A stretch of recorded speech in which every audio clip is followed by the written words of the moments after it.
Bueno chicos, arrancamos. Me vuelvo a presentar. Soy Facundo Méndez, alumno de quinto año y bueno, hoy vamos a hablar sobre hipertensión arterial. Díganme si pasan bien las diapos y si se me escuchan bien. Sí, se escucha y se ve bien. Buenísimo, gracias. Bueno, hoy vamos a dividir la clase en dos módulos, digamos. En una primera sección que es sobre introducción y diagnóstico y en una segunda sección que es de tratamiento, enfocándonos sobre todo en el tratamiento y un poco en lo que es diagnóstico por mapa y MDPA, que es lo que no vemos tanto en la facu. Y todo lo que es fisiopatología lo vamos a obviar un poco porque es un tema muy largo y que ocuparía mucho tiempo. Entonces, primero que nada, cuando hablamos de hipertensión arterial tenemos que definir qué es hipertensión arterial. Y acá tenemos dos definiciones, la definición de la OMS y la definición que tiene el consenso de la Federación Argentina de Cardiología, Sociedad Argentina de Hipertensión Arterial y Sociedad Argentina de Cardiología. La definición de la OMS es que la tensión arterial es la fuerza que ejerce la sangre contra las paredes de las arterias y que se considera hipertensión cuando ésta está demasiado elevada. Y para establecer el diagnóstico se tiene que tomar más de una medición.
Hola, recién me avisan que se me cortó. No sé hasta dónde me escucharon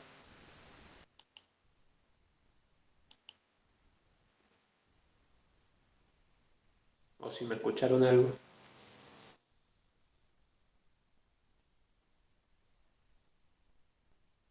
Se Solo se cortó apenas escucharon empezaste a hablar. eso. Bueno, venimos bien entonces. Eh, bueno, lo que les decía es que tenemos dos definiciones de hipertensión arterial, la de la Organización Mundial de la Salud y la de el consenso conjunto de Federación Argentina de Cardiología, Sociedad Argentina de Cardiología y Sociedad Argentina de Hipertensión Arterial. Que la Organización Mundial de la Salud nos dice que es la hipertensión, que es cuando la presión, cuando la tensión arterial, que sería la fuerza que ejerce la sangre contra las paredes de las arterias, está muy elevada, arriba de 140 de sistólica y 90 de diastólica, y la definición del consenso que nos dice que es de etiología multifactorial, que reduce la expectativa de vida, que es un factor de riesgo cardiovascular y que el incremento está asociado con un montón de patologías desde un valor menor que 140-90, pero 140-90 es el umbral para el diagnóstico, digámosle. ¿Por qué esto? Porque si nosotros tenemos una persona con una presión de 130-80, esa persona sí va a tener más riesgo cardiovascular, pero el riesgo del tratamiento es mayor que el riesgo que de por sí le trae su presión arterial. Por eso se toma como umbral para el tratamiento 140-90. Ahora bien, vamos a hablar un poco de epidemiología.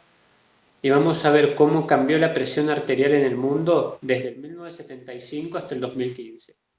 Y podemos ver que las áreas que están en verde, la presión arterial cambió casi nada, entre 0 y -2, entre 0 y un mayor a 2, es decir, como 2 milímetros de mercurio como mucho, como es el área de Argentina y todo el área de Latinoamérica.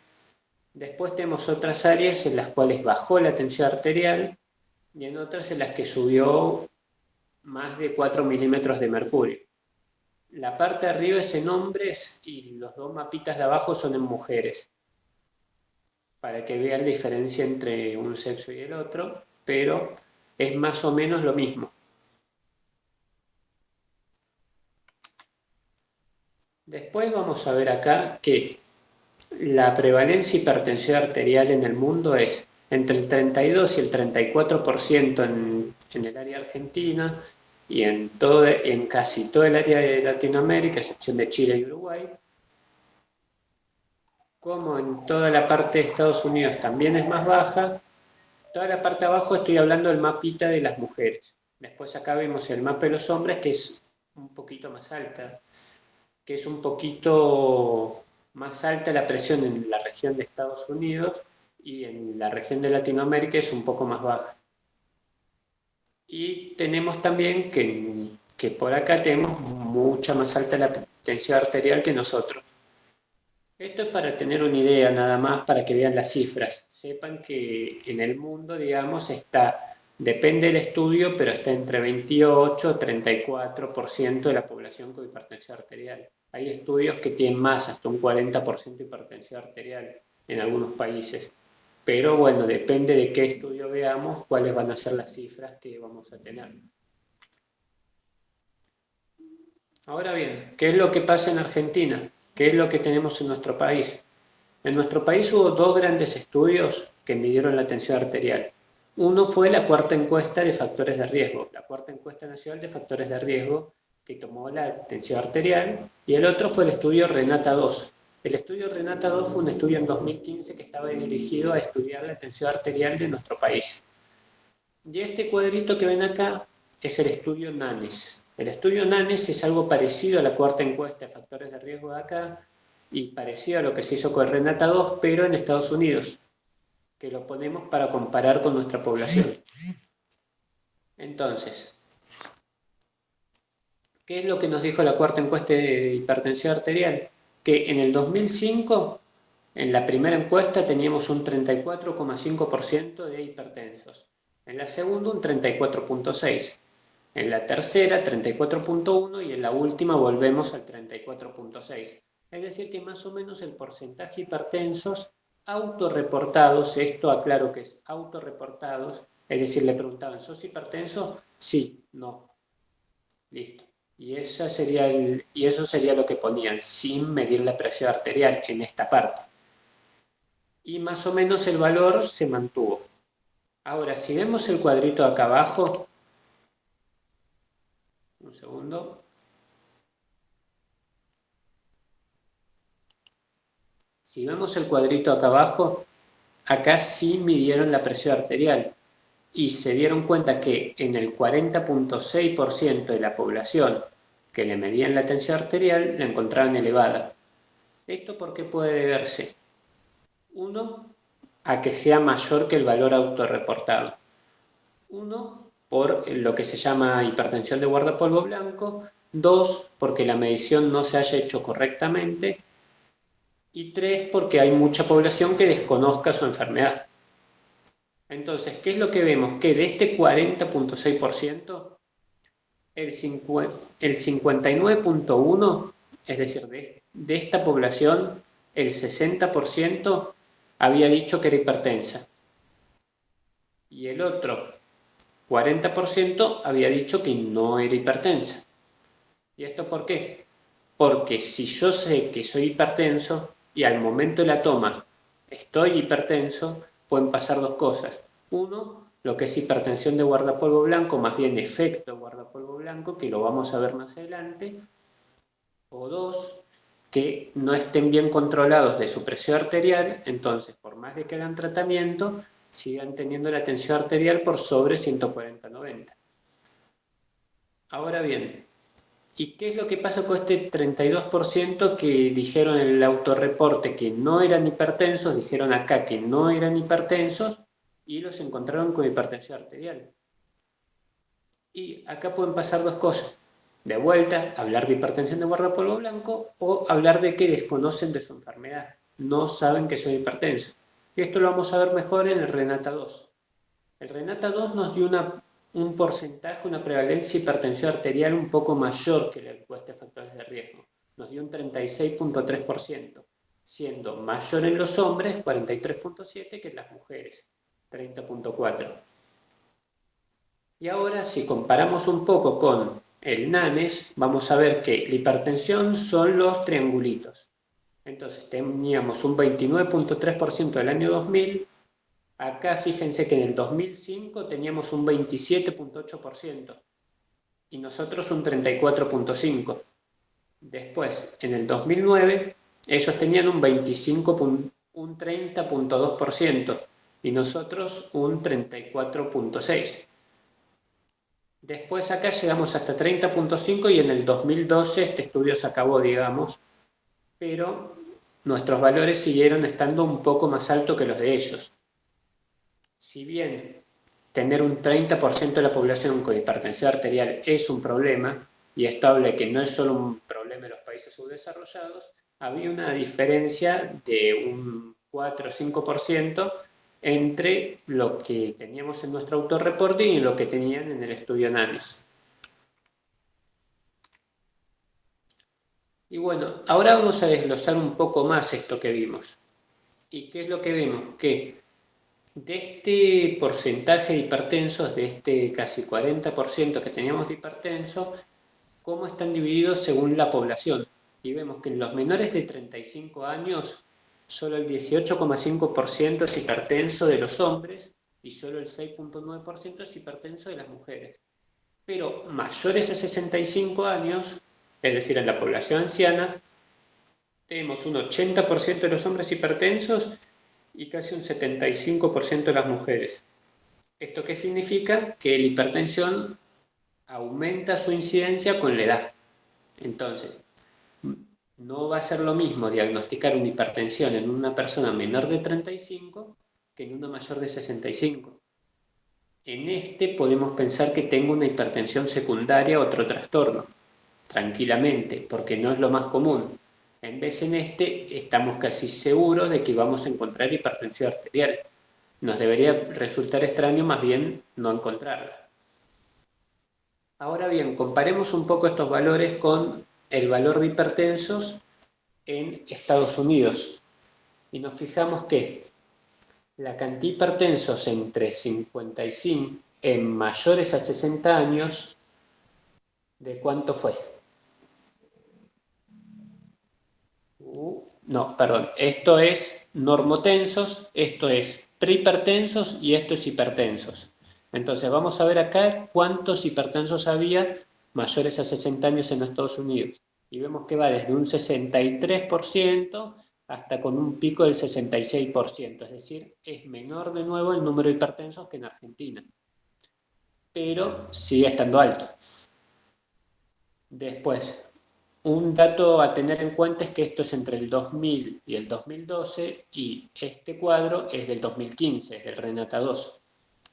Vemos que los hipertensos entre los 40 y los 60 años eran de aproximadamente el 30% y los hipertensos menores a 30 años, a 40 años, eran alrededor de un 7-8%, no más de eso.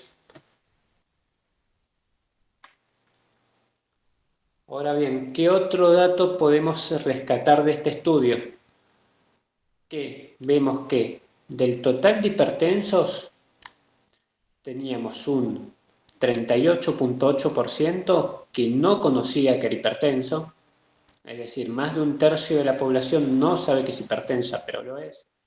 Teníamos un 5.7% que era hipertenso, pero no estaba controlado. Era hipertenso, sabía que era hipertenso, pero no lo habían tratado, le dijeron sí, es hipertensión, pero nadie le dio ningún fármaco. lo cual está mal. Entonces tenemos un 5.7% en esa clasificación. Después teníamos un 31.3%, es decir, casi otro tercio, que sabía que era hipertenso, estaba tratado, pero el tratamiento era inefectivo porque no estaba controlado. Es decir, no tenía los valores de presión arterial que deberían tener. Y por último teníamos un 24.2%, es decir, un cuarto de la población que estaba tratada y estaba controlada. ¿Qué conclusión sacamos de esto? Que de todos los hipertensos que tenemos en el país, solo un cuarto va a estar tratado y controlado. A los otros 3/4 vamos a tener que hacer una intervención. ¿Por qué? Porque evidentemente hay algo que está fallando. O no conocen su enfermedad o están tratados mal. También dentro del mal tratamiento entra la no adherencia al tratamiento, cabe aclarar. Y después acá abajo vemos que en el Renata 1, esto que hablamos es del Renata 2, el Renata 1 que fue el 2007, tenía un porcentaje menor de no conocidos, un porcentaje menor de mal controlados y un porcentaje mayor de bien controlados en la hipertensión. ¿Qué significa esto? Que vamos de mal en peor. Después, si dividimos por grupo etario, nos damos cuenta que en los menores de 35 años es en donde está la mayor cantidad de hipertensos no conocidos, es decir, que no saben de su tensión arterial, probablemente porque en el consultorio dicen, ay, es joven, no pasa nada y nadie le toma la presión. Y tenemos que la mayor cantidad de tratados y no controlados es en la población mayor a 65, que son los que más hipertensión tienen, por eso saben que tienen hipertensión y a todos les toman la presión, les tratan la hipertensión, pero se las tratan mal o no hacen adherencia al tratamiento a los pacientes. Entonces, ¿qué es lo que pasa? Tenemos un número casi la mitad de los pacientes que están tratados, pero su tratamiento es ineficaz, siguen con la presión alta. Ahora bien, ¿qué es lo que toman estos pacientes? La gran mayoría toman o IECA o ARA2. Después vienen los beta bloqueantes, lo cual vamos a ver más adelante que es una controversia porque no es el tratamiento de primera línea, no es el primer tratamiento que tenemos que dar los beta bloqueantes, como sí lo son los IECA, los ARA2, los antagonistas cálcicos y los diuréticos, pero los beta bloqueantes no, son reservados para casos especiales. Y sin embargo, son uno de los grupos más utilizados, el tercero más utilizado. Después tenemos los antagonistas cálcicos, después los diuréticos, acá entran los diuréticos de asa, los tiacídicos y demás. Y por último, los antagonistas de la aldosterona, que casi no se usan, como lo son la espironolactona o la esplerenona, también son conocidos como los antagonistas de los receptores mineralocorticoides o diuréticos ahorradores de potasio, que solo se usan en los casos de hipertensión resistente. Ahora bien, ¿cómo clasificamos y diagnosticamos la hipertensión arterial? Tenemos que los hipertensos los vamos a encontrar en nuestro consultorio. Nosotros, a excepción de cuando salimos a hacer campañas de hipertensión a la calle, los diagnosticamos en el consultorio cuando viene el paciente y bien hecho le tomamos la presión independientemente de por qué venga. Porque no nos cuesta nada, perdemos un minuto nada más y le podemos hacer un diagnóstico que le va a cambiar bastante la sobrevida de ese paciente. Entonces, viene el paciente al consultorio, le tomamos la tensión arterial, está normal, un control de tensión arterial anual porque no tiene hipertensión. Tiene una presión arterial limítrofe o lo que llaman prehipertensión, que es entre 130 y 140, o una diastólica entre 85 y 89. Bueno, entonces ese, al igual que el que tiene una hipertensión de nivel 1 entre 140 y 160, o una hipertensión de nivel 2 entre 160 y 180, no lo diagnosticamos con hipertensión, lo hacemos volver a venir a una segunda consulta. ¿Y qué pasa con hipertenso nivel 3, el que tiene más de 180, 110 de presión? A este paciente, si agarramos, le volvemos a tomar la presión, si le hacemos 2 tomas de tensión arterial y las 2 nos da de nivel 3 en el consultorio, directamente le diagnosticamos la hipertensión arterial. ¿Y qué es lo que hacemos con estos de acá, que dijimos que venían en una segunda consulta? Vienen a la segunda consulta. Si el que tenía la tensión arterial limítrofe se le normalizó, Listo, no es hipertenso. Control de tensión arterial anual. Si sigue con la presión arterial limítrofe, si tiene una presión arterial de nivel 1 o una presión arterial de nivel 2, le hacemos un mapa o un MDPA, monitoreo ambulatorio de presión arterial o monitoreo domiciliario de presión arterial. Ahora vamos a hablar bien de los dos, más adelante. Si tiene una crisis de nivel 2 y pasa a ser de nivel 3, hipertensión arterial, directamente, sin hacer el mapa. Una vez que hicimos el mapa o el MDPA, sacamos el valor. Si el valor promedio, que fíjense que el promedio de 24 horas, el promedio diurno y el promedio nocturno está acá, pero bueno, si el promedio me da mayor a 135/85, hipertensión arterial. Si me da menor, no es hipertenso. ¿Por qué puede ser que haya sido hipertenso al consultorio y acá no? Por lo que conocemos como hipertensión de guardapolvo blanco. ¿Qué es la hipertensión de guardapolvo blanco? Nosotros tenemos la presión arterial de consultorio, ¿no? La vemos acá abajo. Nosotros tenemos que si el paciente no es hipertenso al consultorio y no es hipertenso por la medición ambulatoria, sea MAPA o MDPA, entonces tiene la presión arterial normal, como la mayoría de nosotros que somos jóvenes. Ahora, ¿qué es lo que pasa si es hipertenso al consultorio? Nosotros le hacemos el MAPA o el MDPA. Nos da que no es hipertenso el domiciliario, pero sí es hipertenso al consultorio. El paciente lo que tiene es una hipertensión arterial de guardapolvo blanco, que son el 25 o el 30% de las hipertensiones diagnosticadas en consultorio. ¿Qué es la hipertensión arterial de guardapolvo blanco? Yo le mido la presión, el paciente sea porque está nervioso, porque no le gusta ir al médico, porque esté estresado, por lo que sea, le sube la presión adentro del consultorio. Pero en toda su vida, en el común de su vida, no es hipertenso. Solo cuando esté en nuestro consultorio porque se pone nervioso. ¿A este paciente le damos medicación? No. Se le puede indicar sí tratamiento no farmacológico, cambios de vida, porque eso no le hace daño a nadie. Pero no tenemos que darle medicación antihipertensiva. Ahora bien, ¿qué es lo que pasa si tenemos hipertensión en el MAPA o el MDPA y en el consultorio? Tiene una hipertensión arterial bien diagnosticada. ¿Y qué es lo que pasa si en el consultorio no tenía presión arterial alta, pero nosotros quisimos hacerle el estudio ambulatorio? Y nos da que es hipertenso, tiene una hipertensión arterial oculta. ¿Y por qué nosotros, si dijimos que el paciente normal no se le hace el estudio, le pediríamos un mapa o un monitoreo domiciliario de la presión arterial si no es hipertenso? ¿A alguno se le ocurre un motivo?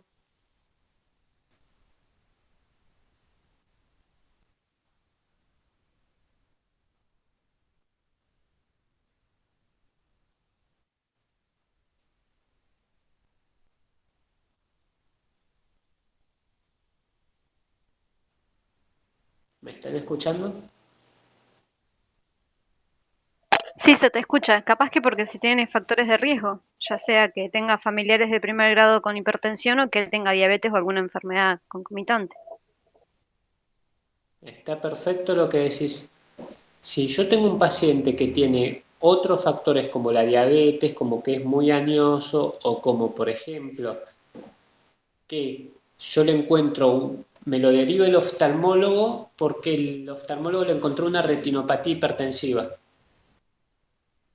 y yo no le encuentro presión arterial en consultorio.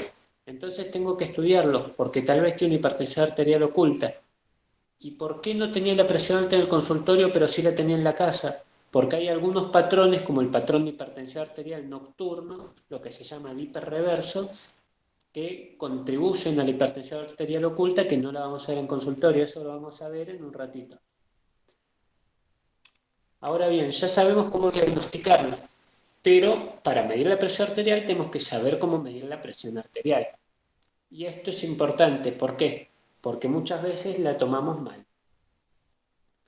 Y tenemos que el brazalete tiene que ir sobre el brazo desnudo, no tiene que ir arriba de la manga, arriba del buzo, arriba de nada.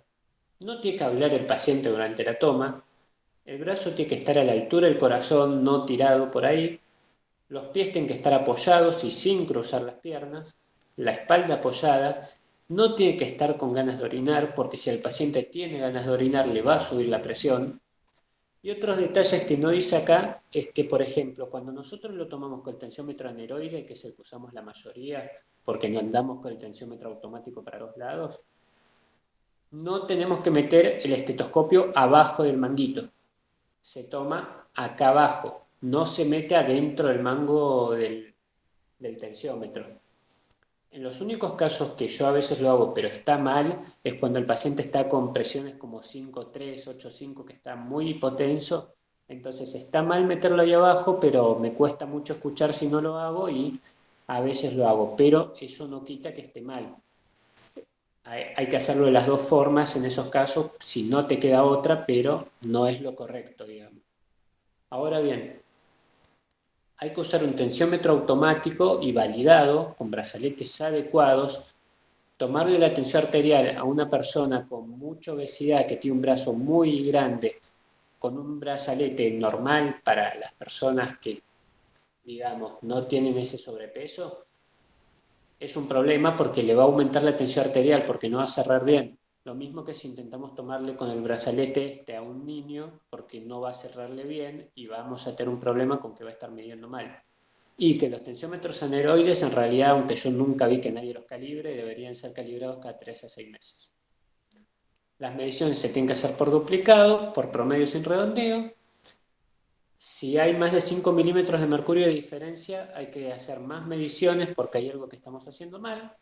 Hay que hacer mediciones de pie y sentados, sobre todo en ancianos y diabéticos, porque podemos diagnosticar así una hipotensión ortostática. Y esto es un problema, sobre todo en los ancianos, porque tiene riesgo de caída, y una caída en un anciano significa que puede fracturarse la cadera y es un peligro muy grande para su vida. Entonces tenemos que evitar esas cosas. Hay que medir en miembros inferiores, sobre todo en niños y adolescentes, porque si el paciente llega a tener una coartación de aorta, que es que la aorta está como cerrada, digámosle, por un problema congénito en una parte, entonces va a tener una presión arterial normal en los miembros superiores, pero muy baja en los miembros inferiores. Y hay que medir la frecuencia cardíaca. No es lo mismo un paciente con 60, 70, 80 de frecuencia cardíaca que uno con 120. Ahora bien, antes de que pasemos a MDPA, ¿alguna duda hasta ahora?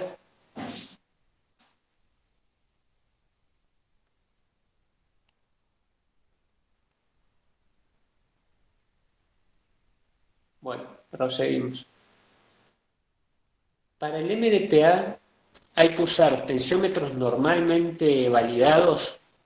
Acá se usan tensiómetros automáticos, no se usan tensiómetros aneroides, a menos de que justo, qué sé yo, convivas con una persona que es enfermera o te lo vayas a tomar en una farmacia o demás. Normalmente se usan tensiómetros en la casa que estén debidamente validados y sean automáticos. Se hace una medición, al menos 4 días de mediciones. Lo ideal es hacer 7 días con 2 mediciones matutinas y 2 vespertinas, respetando todo lo que hablamos antes. Y bueno, eso registrar inmediatamente los resultados es en el caso de que no te los guarde solo la máquina. Y intentemos, cuando uno lee el promedio de las lecturas, hay que descartar el primer día de mediciones. ¿Por qué hay que descartar el primer día? Porque muchas veces el paciente el primer día no va a estar acostumbrado a tomarse la tensión arterial a cada rato, le va a incomodar y eso le puede generar un aumento de la presión. Y se considera elevado un valor promedio mayor a 135-85 milímetros de mercurio.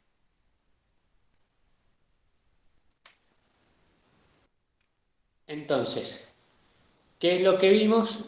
Monitoreo domiciliario de la presión arterial. Ahora vamos a ver monitoreo ambulatorio de la presión arterial, que es mucho más complejo. ¿Por qué? Porque el monitoreo ambulatorio de la presión arterial se hace con un aparatito que te pone en el brazo o en el cinturón o en donde sea, con un brazalete que va al brazo. Y esto lo que hace es cada tantos ratitos, cada media hora, por ejemplo, ir tomándote la presión arterial y las va registrando el aparatito durante 24 horas. Entonces, la diferencia con el monitoreo domiciliario es que vas a tener cada media hora una toma de la tensión arterial, no la vas a tener solo sentado y estando en tu casa, sino que la vas a tener durante el movimiento, cuando saliste a trabajar, cuando estás durmiendo, en todos lados vas a tener la presión arterial tomada por 24 horas. ¿Y para qué me sirve saber esto? Porque nosotros tenemos un promedio diurno de tensión arterial que es mayor a 135-85 y un promedio nocturno que es mayor a 120-70. Pero como les dije, la presión arterial a la noche disminuye. Y el promedio de 24 horas es mayor a 130-80 para considerarse hipertensión. Entonces, ¿qué es lo que podemos diagnosticar con el monitoreo ambulatorio? Que podemos tener un hipertenso, como vemos la primera línea, que responde, es decir, que durante todo su día está bien de la presión arterial, entonces lo estamos controlando bien. Podemos tener un falso resistente. ¿Qué es un falso resistente? Es lo que llamamos efecto de guardapolvo blanco, que no es lo mismo que hipertensión de guardapolvo blanco. El efecto guardapolvo blanco es cuando el paciente se pone en el consultorio, le toman la presión, la tiene elevada. Él ya es hipertenso, ya tiene el diagnóstico, está tratado y todo, pero sale con hipertensión del consultorio. Entonces yo digo, uy, no, este paciente no está respondiendo bien. Le hago el monitor ambulatorio y veo que durante todo su día está bien de la presión arterial. El problema era que en el consultorio se puso nervioso y le subió la presión. Y después, ¿qué es lo que puedo ver? Todos estos tipos de hipertensión arterial. Tenemos la hipertensión de guardapolvo blanco, el efecto guardapolvo blanco que dije recién, la hipertensión sistólica sería la hipertensión normal, la de todos los días, la hipertensión sistólica aislada, que es cuando tenemos un aumento mayor a 140 de la tensión arterial sistólica, pero menor a 80, menor a 90 de presión diastólica, la hipertensión diastólica aislada, cuando tenemos menor a 140 en la sistólica y mayor a 90 en la diastólica. Lo que se llama patrón Dipper en siesta es cuando tenemos lo que vamos a ver acá, que es el patrón Dipper, una caída de la tensión arterial durante el ratito que nos dormimos una siesta. Esto no lo podríamos ver con el MDPA. Y lo que es hipotensión postprandial, que es después de despertarse, digamos, que bueno, no es tan importante. Lo que más me importa acá del mapa es esto, la hipertensión nocturna, porque durante la noche podemos tener diferentes patrones. Podemos tener lo normal o el Dipper, que es la presión normal durante la noche, que es que caiga un 10% de los valores de la tensión arterial de día. Podemos tener el Dipper reducido, que es que caiga entre 1 al 10% de la tensión arterial, pero no caiga por completo. Podemos tener que la tensión arterial, un patrón que se llama non-dipper, que significa que a la noche nuestra presión está igual que durante el día, no cambia. Podemos tener lo que se llama riser o dipper inverso, que es que la presión arterial es mayor a la noche que durante el día. Entonces acá podemos tener pacientes que durante el día tenían una prehipertensión, nosotros sospechamos hipertensión oculta y diagnosticamos una hipertensión oculta. ¿Por qué una hipertensión oculta? Porque el paciente tenía durante la noche hipertensión arterial y durante el día no. Entonces, por eso es muy importante el Dipper inverso, diagnosticarlo así, porque como vamos a ver, estos pacientes que hacen esta hipertensión tienen muy alto riesgo. Tenemos lo que se llama Dipper extremo, que es otra cosa muy importante, que es que la presión caiga más de un 20% durante la noche. ¿Y por qué nos importa esto? Porque yo si durante la noche le estoy dando el fármaco antihipertensivo, el paciente va a agarrar, va a bajarle la presión arterial y le va a bajar por demás y le puede provocar una hipotensión nocturna severa por el fármaco que está tomando y eso puede generar hipoperfusión cerebral. Entonces hay que tener cuidado con esas cosas. Después tenemos la hipertensión arterial solamente nocturna, porque como dije, podemos tener un patrón de hiperinverso, pero que tenga hipertensión de día y de noche, solo que de noche sea peor, o podemos tener una hipertensión nocturna sola, que es que la tensión arterial nocturna esté aumentada, pero de día no. Y esto puede estar asociado por una apnea obstructiva del sueño. Como tiene una apnea obstructiva del sueño y no respira bien durante la noche, aumenta su tono simpático y el paciente hace hipertensión durante la noche. Que esto se trata con el DIPAP y con todo lo de la apnea obstructiva que no lo vamos a ver hoy. Y una olía matutina es cuando aumenta mucho la presión arterial durante la mañana. Y después tenemos lo que te puede diagnosticar una hipotensión ambulatoria, que podemos tener patrones hipotensivos o espontáneos, que de la nada le baje la presión, o posturales, como una hipotensión ortostática, postprandiales después, o inducidos por fármacos. Que por ejemplo tome el fármaco y le baje mucho la presión y después le vuelva a subir. Entonces, para controlar todo esto, tenemos que hacer también el mapa. Y acá vemos como un hipertenso respondedor tiene un mucho mejor pronóstico que un hipertenso falso resistente, un poquito peores que un hipertenso enmascarado o oculto. Fíjense cómo es mayor la mortalidad en el hipertenso con hipertensión oculta, o después lo que es la hipertensión resistente verdadera, que es un real problema porque aumenta mucho la mortalidad.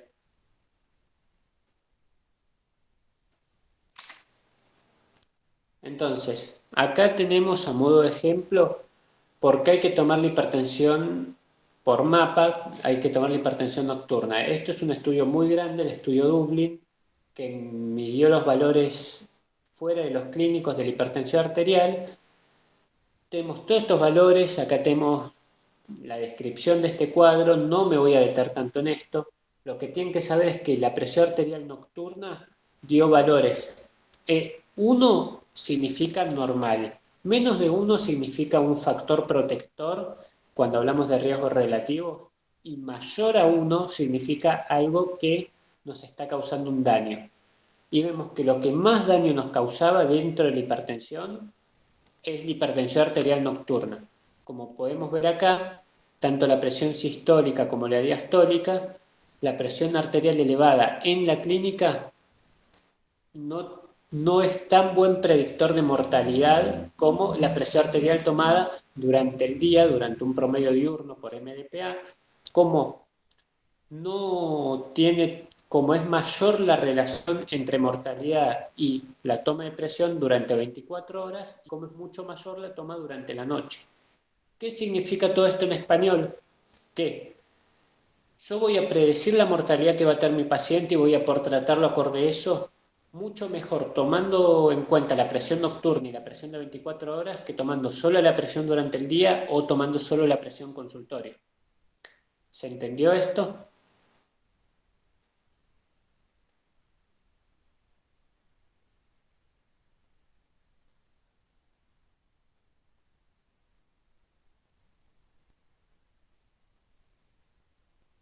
Por lo menos respondan para saber que no se me cortó el internet, che. Sí, Facu. Gracias. Buenísimo. Entonces, acá tenemos otro patrón, que es lo que le hablaba antes de hiperextremo, que quiere decir que la presión arterial cae de golpe durante la noche.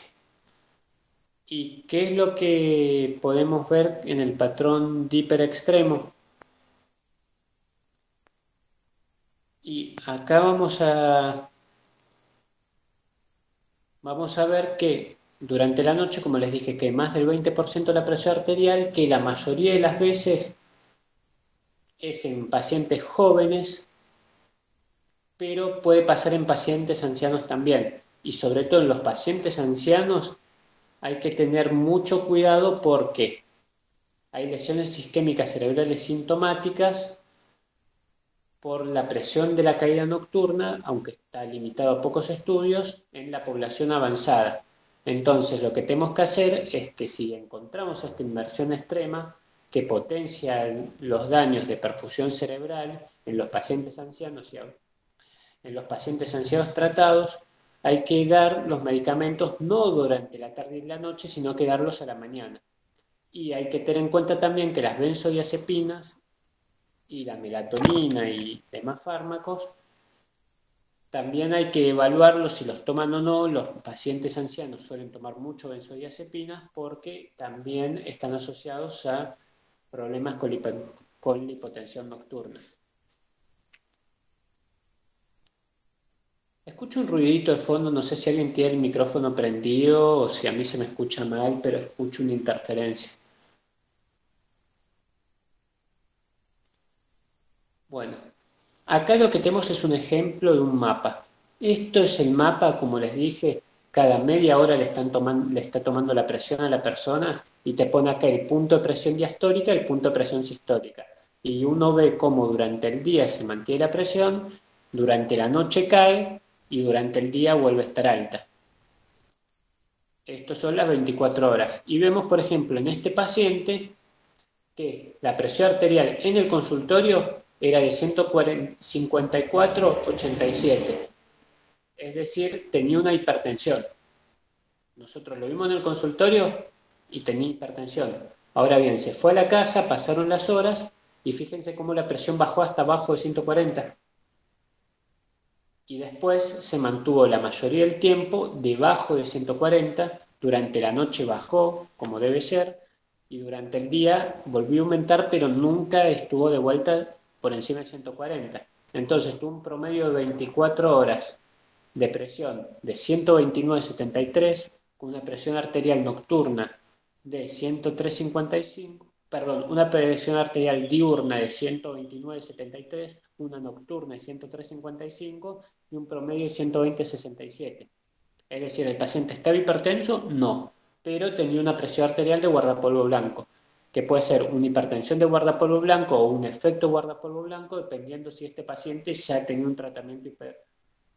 tratamiento antihipertensivo o no, lo cual sinceramente no recuerdo, lo dice en el estudio, pero bueno. Ahora bien, para resumir todo esto que estuvimos hablando, tenemos que la tensión arterial de consultorio está muy disponible, es de bajo costo, que la mayoría de los estudios aleatorizados están hechos con la presión arterial de consultorio, y como limitaciones que tiene muy poca reproducibilidad, que es diferente a la tensión arterial que va a escuchar cada persona y que tiene una menor correlación que la tensión arterial ambulatoria, como dijimos hasta ahora, en eventos cardiovasculares y demás, y daño de órgano blanco.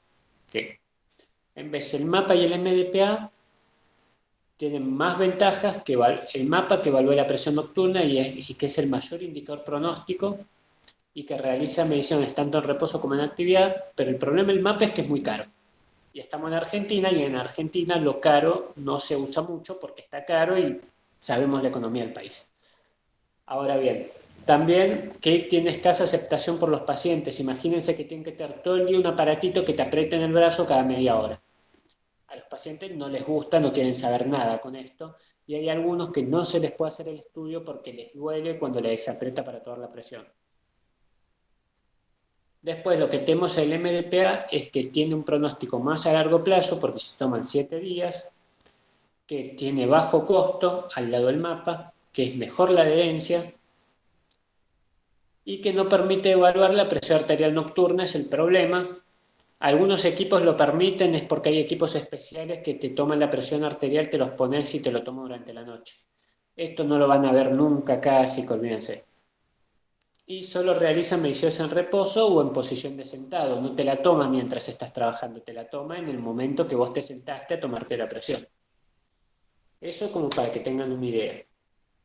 Ahora bien, vamos a pasar a tratamiento farmacológico y no farmacológico. Vamos a pasar a tratamiento en general. ¿Se entendió la parte de diagnóstico?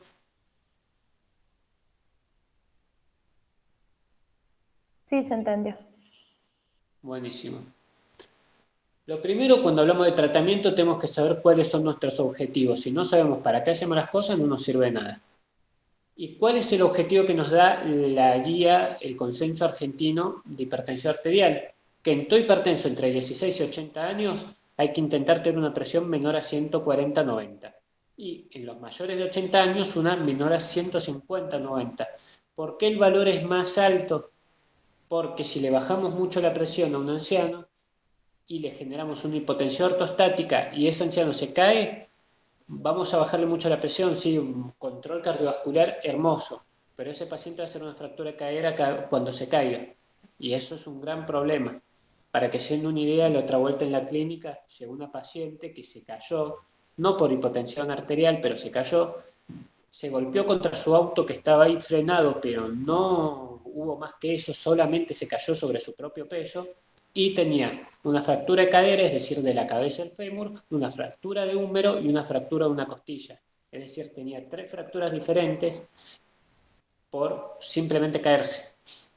Y eso pone muy en peligro en la vida, más específicamente que son ancianos. Solo se pueden aceptar cifras inferiores, como dice, si son bien toleradas por el paciente y no hace hipotensión. Entonces, ¿qué es lo que vemos? Acá tenemos 2 metaanálisis diferentes. Para el que no sepa cómo leer un metaanálisis, acá tenemos la cantidad de estudios que midió cada uno de estos valores, eventos cardiovasculares mayores, enfermedad coronaria, stroke, insuficiencia cardíaca, insuficiencia renal y mortalidad por todas las causas.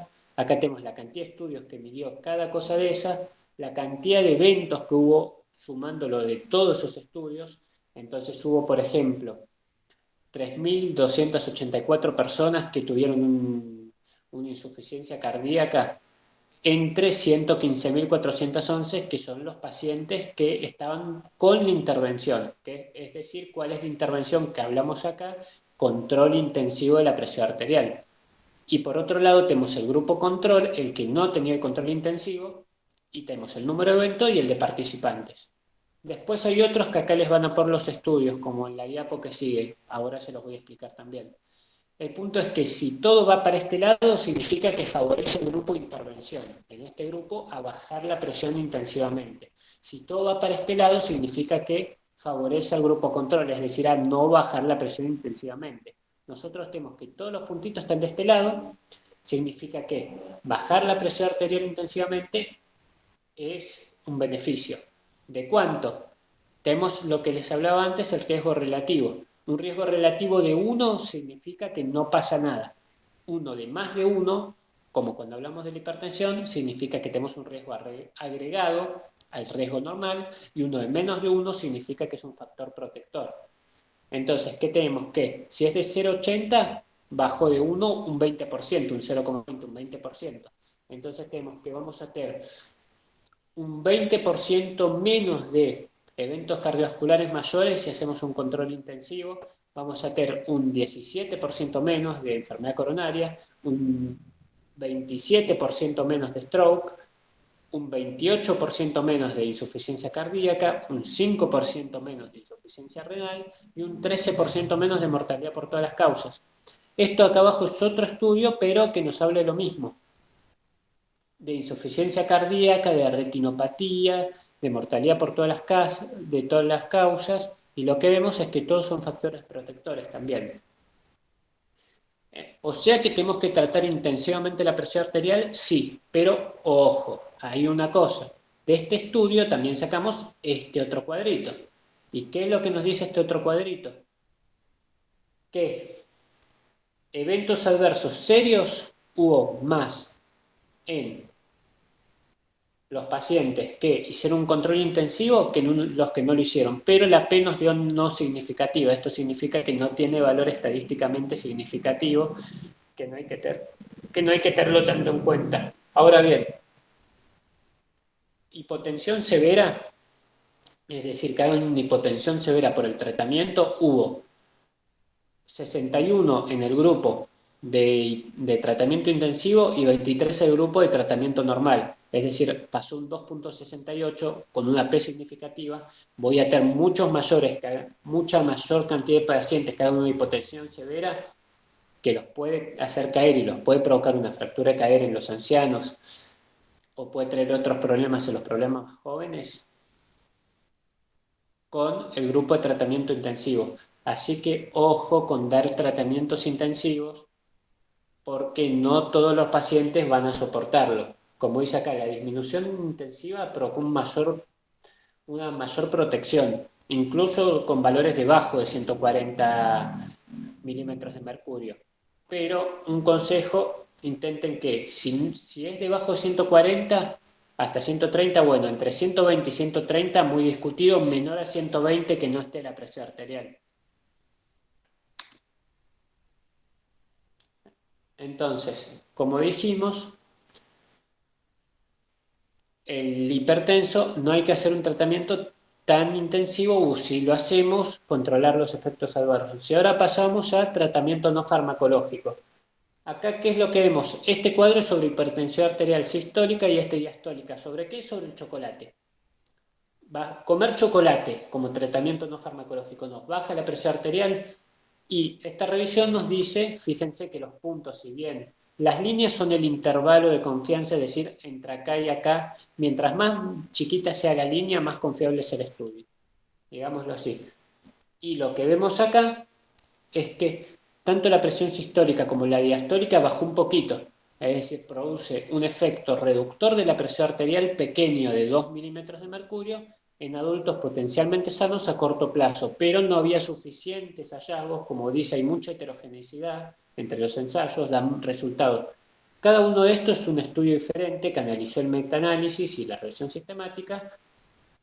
Están los pacientes de cada uno de estos estudios analizados acá, y nosotros lo que vemos es que nos daban resultados muy diferentes todos los estudios. Entonces, esa heterogeneidad, eso que no se pongan de acuerdo todos los estudios, si bien nos hablaba a favor del chocolate en los 2 puntos, nos habla sobre que no podemos confiar tanto en estos resultados, pero sí hay un efecto reductor de la presión arterial pequeño. Entonces, eso hay que tenerlo en cuenta. Cuando hablamos de cacao, hablamos de los que tienen mucha cantidad de flavonoides, es decir, el chocolate negro puro, el chocolate más amargo, no tanto el chocolate lleno de azúcar. Después acá tenemos qué pasa con el alcohol. El alcohol, esto es lo que se llama un Dumbbell plot, que nos mide la desviación estándar. Esto es sobre presión sistólica y esto es sobre presión diastólica. Y tenemos que los pacientes, cuando tomaban alcohol, hasta las 6 horas, tenían un descenso de la presión arterial. Pero a medida que pasaban las horas, entre las 7 a 12 y cuando pasaron más de 13 horas, empezaba a aumentar la presión. Entonces el alcohol tenía un efecto bifásico. Es decir, cuando vos tomas alcohol, te baja la presión arterial porque el paciente se vasodilata. Entonces le baja la presión, por eso se pone todo rojo. Ahora bien, empiezan a pasar las horas y ese paciente, por todo el daño que le está haciendo el alcohol, después de las 13 horas empieza a aumentar la presión arterial. El alcoholista crónico va a ser hipertenso y esto va a provocar que provoque menos adherencia. A ver, el tratamiento le va a funcionar menos a ese paciente. Entonces, muchas veces vamos a tener pacientes resistentes al tratamiento que, si nosotros les hacemos que deje de tomar alcohol, va a empezar a responder mucho mejor el tratamiento que antes y va a dejar de ser resistente. Y es importante que durante las primeras horas el alcohol baja la presión arterial. ¿Por qué? Porque puede que le llegue un día a la guardia un paciente que se lo traigan casi desmayado, totalmente perdido porque está muy tomado, digámoslo así, y que va a tener una hipotensión severa por la vasodilatación que causó. Y esto es un problema grave, que hay que reponer fluidos, hay que ver que el paciente no esté tan hipotenso. Mucho más que reponer fluidos no podemos hacer realmente con el paciente con intoxicación aguda por alcohol, pero bueno, hay otros tratamientos que no vienen al caso de esta charla. Ahora bien, vamos a hablar del ajo. El ajo es otro tratamiento que todos los ancianos nos van a decir que, uy, sí, para la presión arterial hay que dar ajo. Acá tenemos otro metaanálisis que analizó un montón de estudios, pero solo tuvieron 2 estudios para hacer la revisión sistemática y un estudio que les sirvió para el metaanálisis, que fue este. Y que todos los estudios que analizaron tenían, este amarillito significa que no pueden medir el riesgo de sesgo, es decir, que estén mal los estudios, y el rojo significa que tiene un alto riesgo de sesgo. Es decir, intentaron hacer de todo corazón el estudio, pero todos los valores que dieron que el ajo parece reducir la presión sistólica y diastólica, pero son valores muy poco confiables. Entonces, no puedo decir, uy, sí hay que darle ajo a todos los pacientes porque me faltan estudios que me respalden darle ajo a los pacientes. Según esto, sí, baja la tensión arterial el ajo, pero no tengo suficientes estudios para demostrarlo. Por último, hablamos un poco de la sal y después de la dieta DASH. La sal sí hubo un montón de análisis y vemos que reducir el consumo de sal nos provoca un descenso de la tensión arterial. La dieta hiposódica nos provoca un descenso de la tensión arterial y un aumento de la sobrevida. La reducción moderada de la sal durante más de 4 semanas provoca, independientemente si sos hipertenso, normotenso o el sexo o el grupo D, étnico, un descenso de la presión arterial. Y te provoca un aumento de la renina plasmática, aldosterona, noradrenalina, pero bueno, eso no tiene tantos cambios. El punto es que mientras más reduzcas la sal, mejor es. Y el consumo de sal que está recomendado, si bien nos provoca una mejora, un consumo de sal de 3 gramos día va a tener un efecto mayor y debería ser considerado porque va a provocar un mayor descenso de la mortalidad, porque provoca un mayor descenso de los eventos cardiovasculares. Como ven acá, riesgo relativo 0,80, el descenso de 2 gramos del consumo de sal, con una P significativa, nos provoca un descenso del 20% de la cantidad de eventos cardiovasculares. Es decir, es un efecto muy importante. Y acá lo que vemos es la dieta DASH. La dieta DASH es una dieta hecha específicamente por nutricionistas para la hipertensión arterial.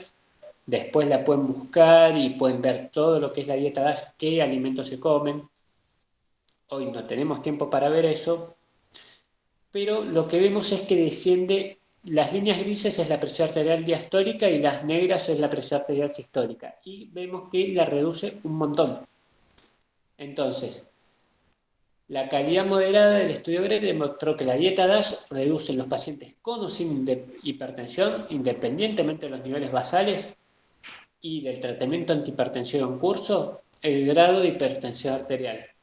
Y estos hallazgos apoyan aún más las recomendaciones de que hay que dar dieta DASH junto con dieta hiposódica para aumentar la eficacia de los tratamientos con medicamentos antihipertensivos. Es decir, la mitad del esfuerzo lo hacemos relacionado con la alimentación y el tratamiento no farmacológico.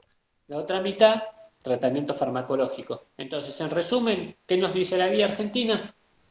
Que tenemos un nivel de evidencia alto para disminuir la ingesta de sodio, aumentar la ingesta de alimentos ricos en potasios, cambiar los patrones alimentarios, acá es donde entra la dieta DASH, disminuir la ingesta de alcohol como vimos, hacer ejercicio aeróbico, hacer ejercicio sobre carga en caso de que quieran hacer ese, y otros descensos para mantener un peso corporal adecuado.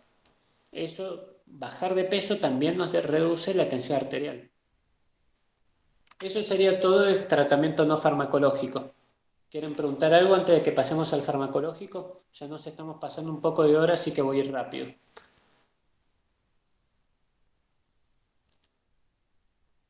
Bueno, del tratamiento farmacológico tenemos que saber que hay fármacos probados contra otros fármacos que sirven para bajar la presión arterial, como lo son los IAC y los ARA2, los antagonistas cálcicos y los diuréticos tiacídicos y similtiacídicos, como la clortalidona y la indapamida. Los diuréticos similtiacídicos son mucho mejores para bajar la presión que los tiacídicos. Pero ¿cuál es el problema? Que son mucho más caros también. Y repito, estamos en Argentina. Después tenemos otros fármacos probados, como los beta-bloqueantes de primera generación, después los de segunda y tercera, los antagonistas cálcicos no hidropidínicos, y después los fármacos para situaciones especiales, como les dije.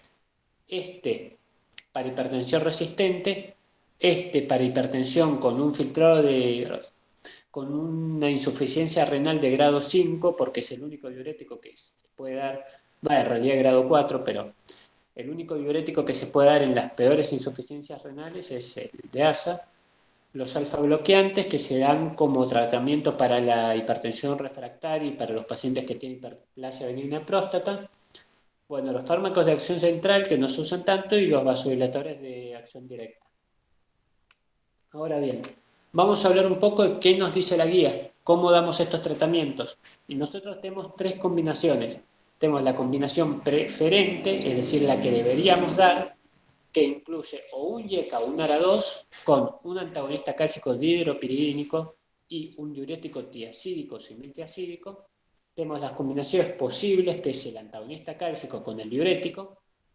y las combinaciones reservadas a casos especiales, que son todas las que contengan betabloqueantes. Como les dije antes, el betabloqueante es para casos especiales como insuficiencia cardíaca, fibrilación auricular.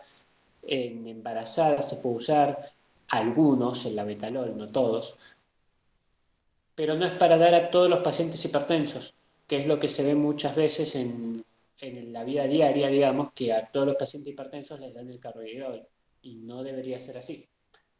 Ahora bien, como les dije, y esto para los que son de años más bajos, para que se hagan la idea, nunca dar un IECA con un ARA2 juntos. El único que un IECA y un ARA2 juntos es el nefrólogo para bajar las proteinurias masivas y bajo un control estricto y por cosas que solo el nefrólogo sabe. Pero para bajar la presión no se dan nunca juntos, porque no aumenta el nivel de eficacia del tratamiento antihipertensivo, pero sí aumenta la cantidad de efectos adversos. Es decir, le estamos provocando un mal sin un beneficio. Y entonces, ¿qué es lo que hacemos con el paciente hipertenso? Todo paciente hipertenso, cambios del estilo de vida, el tratamiento no farmacológico. Ahora, ¿qué pasa con el paciente hipertenso nivel 1? Si tiene un bajo riesgo cardiovascular, le damos una monoterapia. Esta monoterapia puede ser o un YACA, un ARA2, un antagonista cálcico, un diurético o, en casos especiales, el betabloqueante. Ahora, ¿qué es lo que pasa si el hipertenso nivel 1 tiene un riesgo moderado o alto, que vamos a ver que es la mayoría? ¿O es hipertenso de nivel 2 o de nivel 3? Empezamos con una combinación de fármacos, que tenemos las que vimos preferente posible, reservadas a casos especiales, son las que vimos recién. Entonces, ¿qué es lo que vemos? Que lo que nos recomienda nuestra guía es,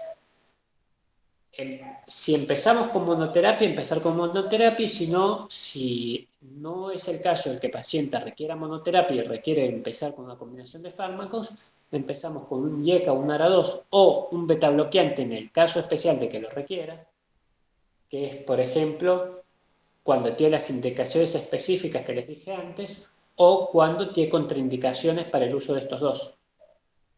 Por ejemplo, en la embarazada. Es muy teratogénico tanto el IECA como el ARA. Más un antagonista cálcico dihidropiridínico o una tiazida. Si esto no me controla la presión, entonces yo le doy o el IECA o el ARA2, le sumo el antagonista cálcico y le sumo la tiazida. Le doy los tres a la vez. Si esto tampoco me controla la presión, estoy ante una hipertensión arterial resistente. ¿Por qué resistente? Porque los tres fármacos que debería dar los di a dosis plenas y no me funcionó para bajar la presión. Entonces, ¿qué es lo que hago? Le doy ese mismo tratamiento más la espironolactona, que como les dije, los antagonistas de los receptores mineralocorticoides son reservados a casos especiales como que son hipertensiones resistentes. Entonces, como cuarto fármaco me sirve. ¿Y qué es la hipertensión refractaria? Cuando con estos 4 fármacos no me da para bajarle la presión arterial. Y eso es un capítulo aparte, el cual no vamos a tocar hoy, pero se cree que son muchas veces por acción de un exceso del tono simpático. Entonces, estos 4 se le agregan los alfa-bloqueantes o otros fármacos que generen disminución del tono simpático. Ahora bien, esto que ven acá es la guía del 2020 de la Sociedad de la Sociedad Mundial de Hipertensión, digámosle. Es decir, de la International Society of Hypertension. ¿Y qué es lo que nos dicen ellos? Que hay que empezar primero con una dosis dual en baja dosis de fármacos, que son un antagonista cálcico con un inhibidor de los receptores con un inhibidor, un YECA o un ARA2. Esta guía directamente te dice empezar con un YECA y un antagonista cálcico como la amlodipina. No te dice que empieces con diuréticos. Si esto no sirve, le aumentás la dosis de los dos. Entonces vamos a tener, por ejemplo, si yo le estaba dando valsartán, le estoy dando ahora valsartán 320 miligramos, que es la dosis plena, y si le estaba dando amlodipina, le estoy dando amlodipina 10 miligramos. ¿Esto me funcionó? No, no me funcionó igual. Entonces ahí le agrego el diurético. Le puedo agregar hidroclorotiazida Acá te recomienda diuréticos, como dije, similtiazídicos como indapamida o clortalidona, pero acá no se usan mucho por el precio. Le doy hidroclorotiazida 25 miligramos, no funciona, sigue hipertenso, hipertensión resistente, le agrego la espironolactona. Y acá tienen los casos especiales para considerar betabloqueantes, como lo son insuficiencia cardíaca, angina, postinfarto miocardio, fibrilación auricular o mujeres que planean quedar embarazadas. En estas mujeres que planean quedar embarazadas se usa la betalol.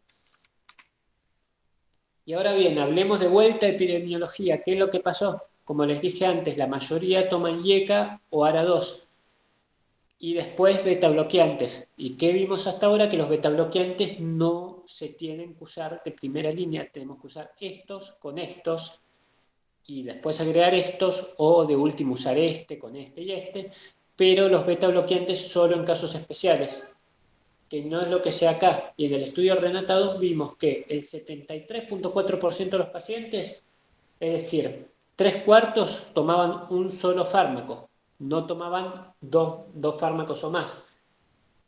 El 21.4% tomaba 2 y solo el 5.2% tomaba 3 fármacos. Y esto es un estudio, el estudio este se hizo en Barcelona, en España, y lo que vieron fue cuántos pacientes tenían bajo riesgo, cuántos tenían moderado y cuántos tenían alto o muy alto riesgo. Y vimos que más del 70% de los pacientes tenían muy alto riesgo cardiovascular, porque tenían varios factores de riesgo cardiovasculares a la vez. Entonces, si yo tengo un 70% de los pacientes con alto, muy alto riesgo, tengo un 70% de los pacientes que tienen que tomar al menos 2 fármacos. Y acá en Argentina solo un 21% de la población está tomando 2 fármacos. Un 26% si contamos los que toman 3 o más. Entonces, ¿es de extrañar que la población no esté bien controlada para su hipertensión? No, porque los tratamientos están siendo subóptimos.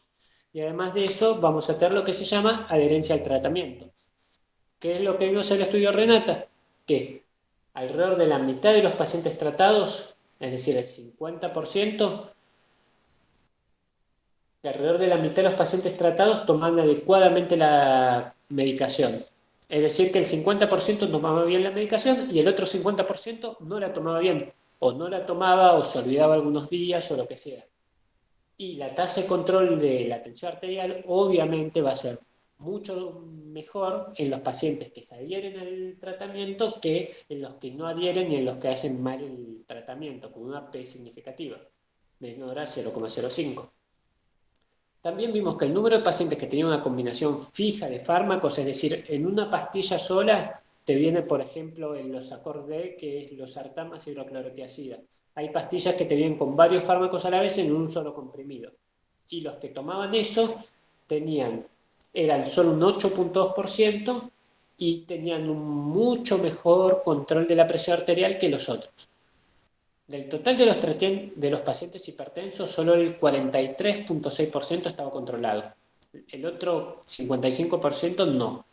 Cuando se analizó las terapias combinadas, se observó que los pacientes que tenían una combinación fija, como dije, en una sola pastilla, tenían un control significativamente mayor. ¿Y qué es lo que pasa con esto? Que la pastilla sola por ahí sale un poco más cara, pero vale la pena. Y acá vemos otro estudio que no es de acá Argentina, pero que vemos que la adherencia, sea completo o parcial, es decir, sea que totalmente dejan de tomar los medicamentos o que se olvidan algunos días y después la vuelven a tomar, a medida que vamos aumentando la cantidad de drogas, va disminuyendo. Y a los 7 días ya no lo toman más.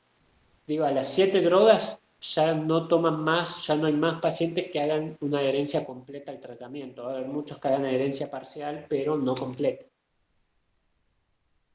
Ahora bien, pasamos a poblaciones especiales. Es un tema muy largo para darlo en esta clase, ya nos pasamos de hora, así que no lo vamos a ver hoy. Pero lo que podemos decir es que en las pacientes en edad fértil hay que avisarles que no tomen IECA y ARA2. Si quieren caer embarazadas, se les da otro tratamiento, porque estos tienen mucha teratogenicidad y si quedaran embarazadas, que vayan ya al médico para que les cambie el tratamiento, porque no pueden tomar estos medicamentos estando embarazadas, porque hay muy alto riesgo de malformación. También tenemos lo que hablamos antes, que en añosos con grandes comorbilidades el tratamiento no es tan intensivo y que se puede usar un tratamiento monofarmacológico, preferentemente con tiazidas, que son las que menos riesgo de caídas les van a dar. Que en pacientes muy jóvenes hay que estudiar las posibles causas de hipertensión secundaria, si no tienen comorbilidades, es decir, especialmente si no tienen comorbilidades y están hipertensos, hay que ver que no sea un renovascular, que no tenga otra causa de hipertensión. En hipertensos resistentes por MAPA se agrega, como dije, espironolactona, y en refractarios los bloqueantes alfa y otros fármacos, pero esto tiene que ser dado por el especialista. Entonces hay que tener cuidado con eso. Y el esquema de tratamiento antihipertensión embarazada se suele usar ninfedipina, que es un bloqueante cálcico, alfa-metildopa, y la betalol, que es un beta bloqueante. Como mensajes finales, así terminamos. La hipertensión es un problema mayor a nivel mundial. Solo un cuarto de los hipertensos en Argentina está tratado y controlado. El diagnóstico de la hipertensión, a excepción del nivel 3, no debe hacerse en la primera consulta, sino que hay que hacer por lo menos 2. La correcta toma de la tensión arterial es vital para el diagnóstico. El uso de MAPA o MDPA en los casos que es económicamente posible, recordemos que es más caro que tomar la presión en un consultorio, es de vital importancia para definir el tipo de hipertensión y para descartar la hipertensión o efecto guardapolvo blanco, que el tratamiento no farmacológico, la dieta hiposódica, la dieta DASH y el ejercicio son muy importantes para bajar la tensión arterial, tanto como el tratamiento farmacológico es el tratamiento no farmacológico, que en el tratamiento farmacológico tenemos que buscar usar combinaciones de fármacos a dosis fijas, es decir, en una sola pastilla, siempre que se pueda, que los betabloqueantes, como dije hasta ahora, solo son para casos especiales y no para todos los hipertensos, y que los tratamientos en Argentina suelen ser subóptimos y la adherencia pobre. Entonces, ¿qué tenemos que hacer? Dar menos comprimidos con la misma cantidad de fármacos y explicarle bien a los pacientes por qué lo tienen que tomar, cuándo lo tienen que tomar, cómo lo tienen que tomar, cuándo no lo tienen que tomar, y todo sobre su tratamiento. Y que nos vengan a ver si presentan un efecto adverso. Eso sería todo.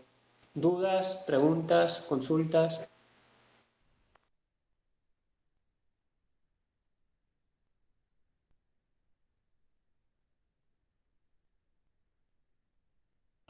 Por mi parte, no.